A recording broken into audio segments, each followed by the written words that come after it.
Good afternoon, everyone. This is Police Week, and so let me begin on behalf of the House Democratic Caucus to express our sincere thanks, gratitude, and appreciation for the men and women of law enforcement who wear the uniform in order to protect and serve communities all across the nation, including back home in Brooklyn. We look forward as House Democrats to continuing to find ways to strengthen the relationship between the police and the community for the good of everyone. It's also our view that we should honor the men and women of law enforcement who on January 6th sacrificed it all, put their lives on the line and at risk in order to defend the Congress, defend the Constitution, and defend the core values in our country, such as the peaceful transfer of power. There is a law on the books that requires the Congress to designate a place of significance in the Capitol to honor the men and women of law enforcement, including the Capitol Police and the Metropolitan Police Department, and many others who responded on that fateful day to put down a violent insurrection. It's time for House Republicans to honor the men and women of law enforcement who saved lives that day, including Democrats and Republicans, our staff members, and most importantly, defended the Constitution. Questions? A member of your caucus a couple weeks ago was indicted, Henry Cuellar. 3 of his associates have since pleaded guilty. You have not called on him to resign. Do you support his re-election? I support Henry Cuellar's right to a trial by jury. He is innocent until proven guilty. I think at this moment in time, consistent with House Democratic rules, he's relinquished his position as the ranking member on an appropriations subcommittee, and I want to give him the time and the space to be able to work out his legal situation consistent with the presumption of innocence that exists without wading into the politics at this moment. But would you support him in his bid to run again? I think it would be irresponsible for me at this moment to wade into the politics, and we want to give him the space to work out his legal situation. Thank you, Mr. Leader. So you endorsed Congressman David Trone in his bid for the U.S. Senate. So I wanted to get your reaction to Prince George's County Executive Angela Brooks winning the Democratic primary race on Tuesday. And secondly, the Affordable Connectivity Program is set to expire by the end of this month, and it's going to impact millions of households. So are there any talks, at least on the House side, about extending the program? With respect to the first question, Angela ran a great race, and she will be a great United States Senator. I look forward to supporting her efforts in that regard. In terms of the Affordable Connectivity Program, this was an important step led by President Joe Biden and the administration to ensure that we are bringing high-speed, low-cost internet access to every single zip code in the United States of America, which in the context of our 21st century economy is necessary in order to allow people to be able to telework or teleeducate themselves, and in many instances get access to telemedicine. Almost every facet of one's life right now requires high-speed internet access. And so the Affordable Connectivity Program is essential in that regard. And it's important for my extreme MAGA Republican colleagues to find it in their heart and in their heads and think it not robbery, the capacity to come together with Democrats so that we can continue to fund this incredibly important program that benefits people in every state in America. Thank you. Thank you. I'll go second row. So new data from the FBI shows assaults on officers hit a 10-year high last year. Republicans are attributing that to Democratic policies. What's your response to that, and what needs to be done to actually drive those numbers down? Well, assaults on law enforcement officers are unacceptable, and I think it's irresponsible, of course, to attribute any increase, and I have not seen that FBI data to policies connected to one party or the other, or one administration or the other. I think we all stand shoulder to shoulder with the men and women of the law enforcement community to make sure that they are able to do their jobs safely and securely and free of assaults or violence. At the same period of time, it continues to be irresponsible for extreme MAGA Republicans to always want to engage in political stunts as opposed to trying to find policy solutions to solving real problems on behalf of the American people. On the memorial, have Republicans indicated what the holdup is? Is that ultimately Speaker Johnson's decision? It is ultimately a decision of the Speaker and the House Republican majority, and there's no indication as to why it has taken so long when the law requires memorial recognition, and it clearly is the right thing to do for the law enforcement community and for our nation. And it's done. Plaque.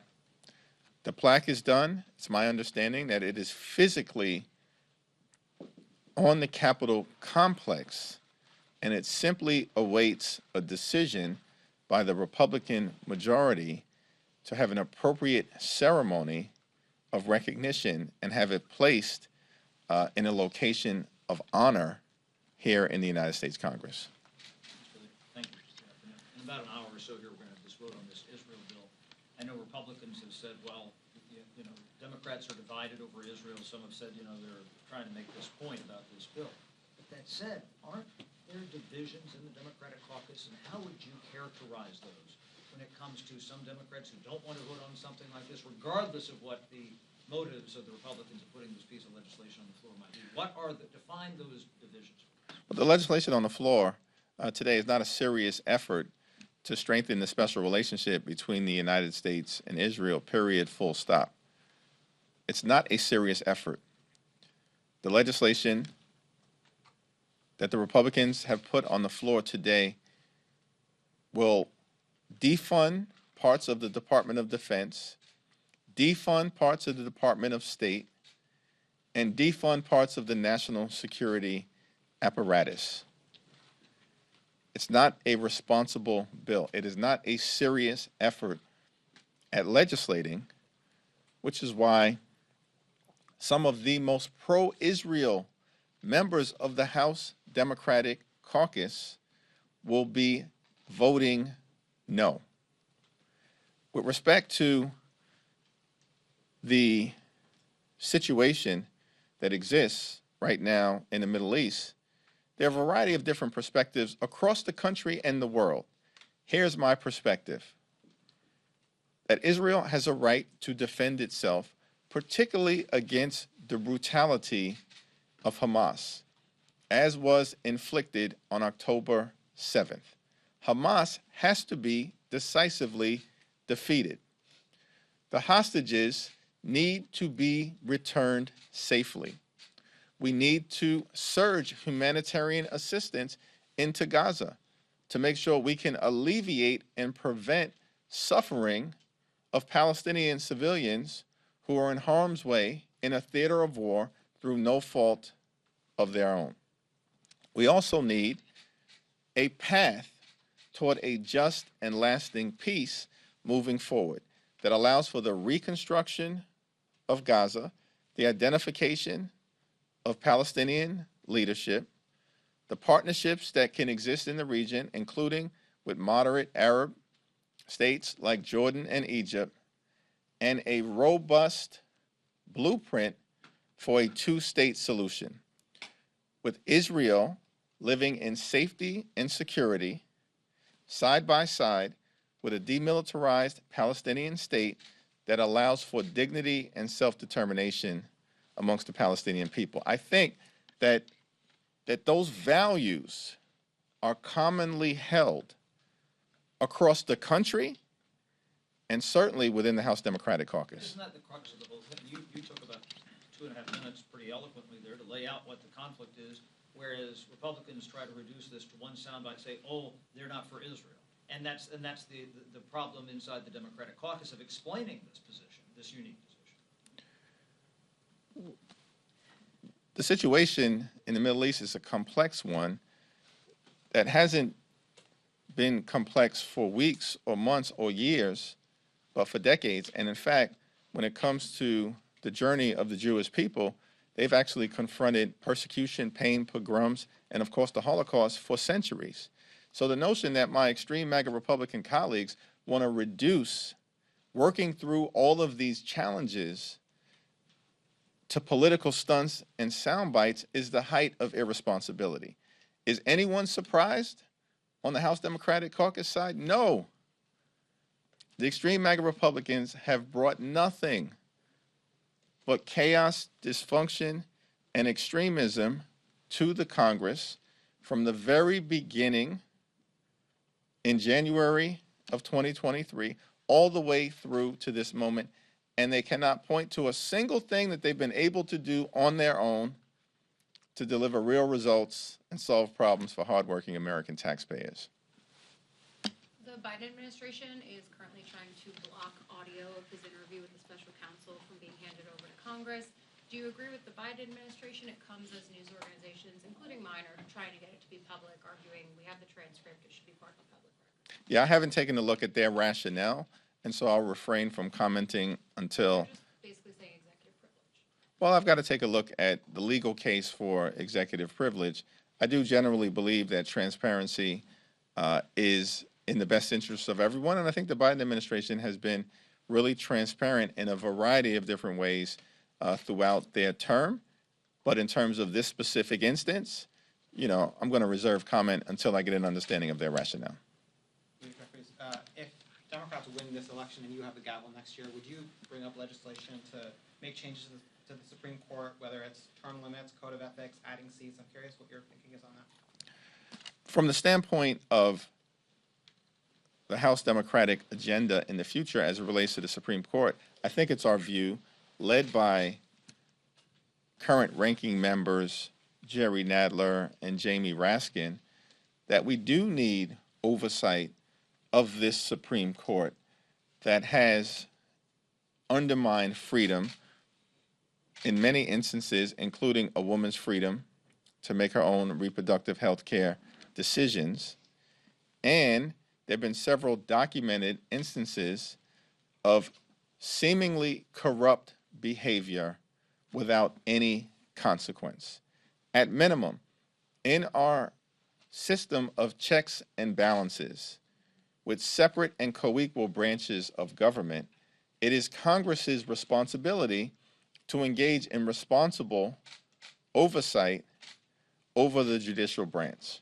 And I certainly think that the first opportunity we have to do just that, we will not shy away from oversight, but we will engage in it.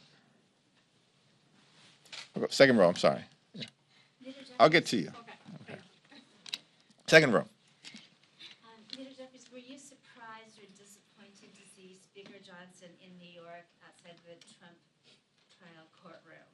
I have not had an opportunity to talk to Speaker Johnson about the rationale for his visit.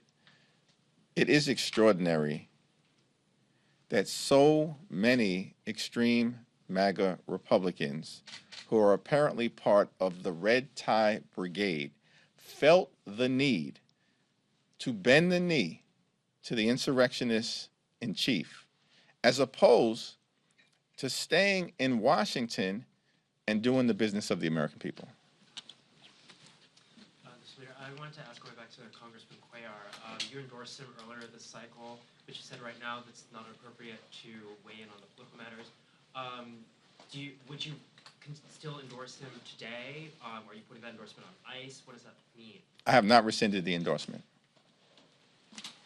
Thank you. Another difficult matter on Ukraine. Right now, there is Ukrainian delegation on the Hill, and they're calling for Congress to help them lift ban from administration so they would be able to use American weapon on Russian territory against military targets. First question, have you met this delegation? And second, would you support this effort? Have not had the opportunity to meet with the delegation, but look forward to that discussion. I do think that we are going to continue to evaluate how we can best ensure that the Ukrainian people who have proceeded with such bravery and courage over the last 2+ years can decisively defeat Russian aggression for the good of the people of Ukraine, but also for the good of the free world, democracy, truth, and a rules-based society. To back. I wanted to pivot the conversation quickly to the domestic debate over the war in Gaza. Republicans have insisted on pulling federal funding from colleges and universities that promote anti-Semitism on campus. I want to know what your message to Democrats is if they might be inclined to support this sort of legislation, and whether you see Republican efforts having a chance of actually making it to a floor vote this Congress. The best way forward in terms of combating the dramatic rise in anti-Semitism that we are seeing all across the country,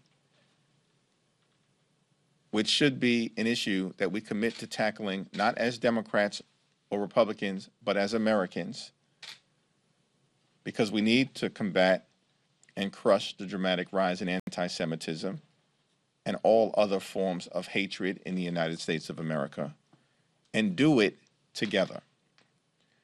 In our view, the legislative effort that we should invest in undertaking and completing is the bill carried by Representative Kathy Manning, which is the Combating Anti-Semitism Act.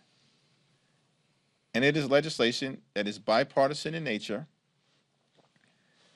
and that is comprehensive, and that will also ensure that the Department of Education's Office of Civil Rights, which has the jurisdiction over investigating instances of anti-Semitism, racism, Islamophobia, xenophobia, or hatred and discrimination on college campuses, can be thoroughly investigated.